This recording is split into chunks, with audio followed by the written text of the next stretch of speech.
Hello, my name is Leanne Chow. I'm a student in the 540 course.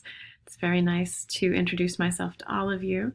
It's a beautiful, cold December morning here. I live in Mechanicsburg, Pennsylvania. I'm currently teaching through my district cyber program. So while I am still employed by the school district, I have been working through our intermediate units cyber program. We call it KOLA. So I'm not so much teaching as I am grading, responding to students' questions.